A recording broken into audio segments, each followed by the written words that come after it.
I'm Sandra Matlin, and this is Social Wonders. Today I'm going to talk to you about verbal behavior. Verbal behavior was first written by Skinner back in the 50s. What Skinner believed was verbal behavior is a lot different from what is commonly thought of verbal behavior. A lot of people are deemed to be nonverbal by certain educational communities when in fact Skinner would consider them to be verbal.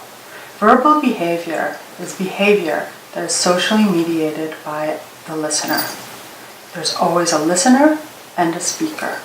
Skinner had 6 verbal operants that I'm going to talk about today.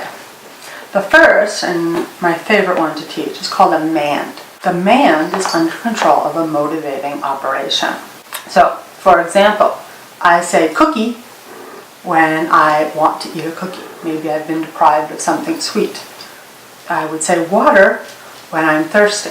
The antecedent, which is the stimuli that comes before behavior, is the feeling of being deprived of, say, water or food. And that's why our motivating operations form what is called the mand. The next verbal operant is called a tact. A tact is essentially a label. A tact is under control of the discriminative stimuli right before the behavior, also the antecedent.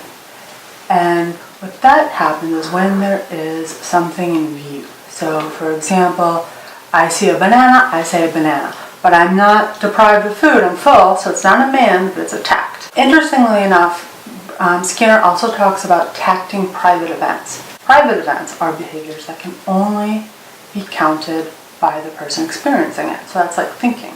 So we do a lot of teaching people how to tact their emotions. I'm hungry, tired. And so tacting is also a fascinating process, and I'm looking forward to telling you more about it. The next verbal operant I'm going to talk about is called interverbals. Now, interverbals it's essentially a conversation, a one way. So a person might say, "How are you today?" And someone responds by, "I'm great, thank you." The "how are you today" is the verbal antecedent that triggers the behavior, which is an answer. Pretty simple, we're used to that generally, and there's some great techniques for teaching interverbal behavior that I'd love to share with you. The next one is a codex, and it's just what it sounds like. It's repeating something said exactly the same way it's heard. Banana, banana. A lot of times people with autism, this is the jumping off point, and there are ways to teach the student how to mand based on their codec behavior. The next one is textual.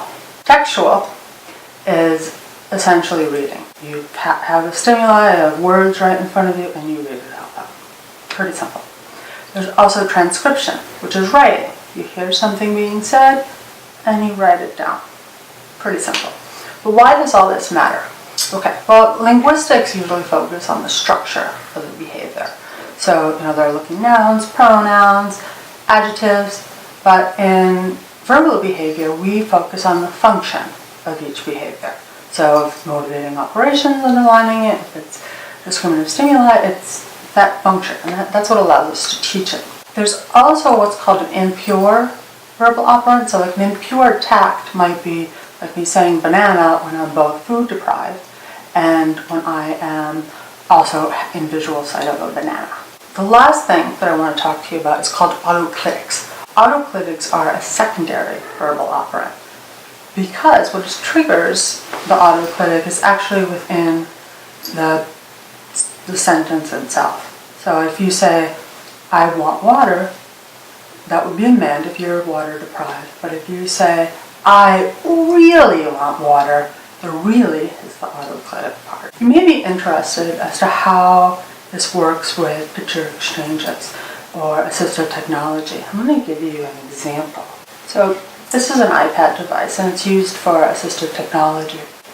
This is called Touch Chat.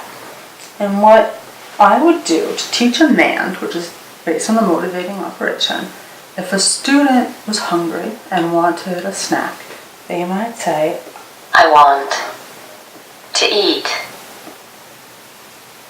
Starburst." Very popular one, Starburst. "I want to eat Starburst." And what we do is right away they deliver a Starburst. So they begin to learn, wow, this device is really powerful and I can communicate with other people. There's also been questions as to why people with autism tend to have really strong or relatively strong receptive skills prior to expressive skills. There's a lot of different opinions on it, but I believe that it's because of the social mediation. It's sort of almost a lack of understanding of what's going on inside of you, and what you know is not being transferred to the other person. It's amazing teaching people verbal behavior.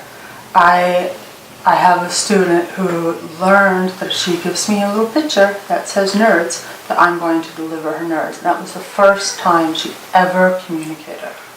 And I mean, when I told her mom, like, her eyes filled with tears. Another time, I was working with a student, and he loved having kidney beans literally poured on him.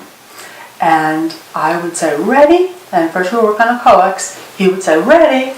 And then I would dump the kidney beans. But then what happened was I would be over by him with the kidney beans, and I would wait, and soon he would say, ready, and then I would dump them on. So he went from an echoic to a mand.